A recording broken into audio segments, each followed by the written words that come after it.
you see a guy like Conor McGregor, he's like he's obsessed with fighting. He's always talking about stuff. I mean, do you feel like that's unhealthy as a fighter? I mean, he's obviously still very young in his career, but it seems like some guys say you have to live it and nothing else. And you're saying I think you're better off when you have a little bit outside of fighting. I think you have to do what you have to do at the time that you have to do it. Man, what a bullshit. Okay, so basically, everything is fluid. At this moment, that's what Conor needs to do. Or at least that's what he believes he needs to do. And only time will tell him if he is wrong. But so far, it's been successful for him. There was a time, a large portion of my life where I was the same way, where almost all I did was spend time on fighting and training and watching fighting and doing all of that, especially early on, because there weren't, the options, the platforms didn't exist. So if I wanted to find out what it looked like to see, a Shuto trained fighter, I had to go find a tape somewhere and go watch it. If I wanted to know what was going on in Brazil, I had to get on the combat list, and then someone would give me the updates. Then I had to go chase down, well, who's this black belt guy that's been beaten, or who's the guy that just knocked out this black belt?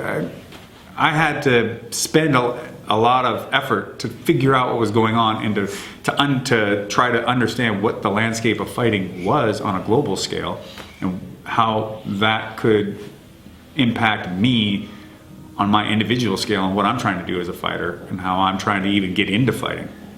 So much changes with time and with the environment around you, and so now you can go to McDojos that are basically MMA schools. You can go to Sports Authority and buy MMA gear. You couldn't do that when I started. So as time changes, so does the way in which you have to approach things. And right now, I don't need to eat, sleep, and breathe fighting. I've done this for near 20 years. I've been training over 20 years. There are things that I understand about fighting that other people do not, and some people never will. And so what I need to do to work on things and to my efforts into fighting is different from what somebody else does. And when I was at Conor's age, I'd probably be more like him. What do you think about his work in the promotional side of things? Well, it's a double-edged sword, what he's doing.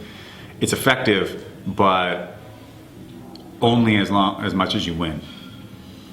Now, there's a lot of different ways you can play it off of even a loss.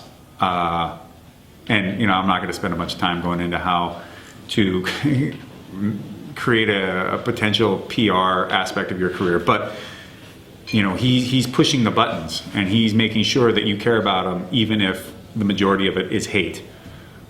Or and you get, because it's so extreme in one direction, sometimes you get love from the other side because people want to rally behind the person that has such a strong opinion.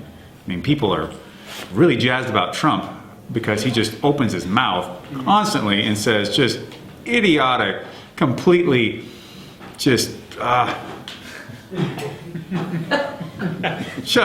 inane stuff. Just like, wow, really, dude? Why would you that's such an obnoxious thing to say. And to me, it's almost so over the top that I almost don't believe that he really believes that. I think he might be trolling a bunch of people. Met the man before. He was really nice, and he seemed pretty bright behind his eyes. So who knows, right? But strong opinions get emotions, get reactions. So, but like I said with Conor, if he loses, man, the backlash is going to be bad. But I don't know if he's prepared for that. In that maybe the way to approach that is to purposefully upset everybody.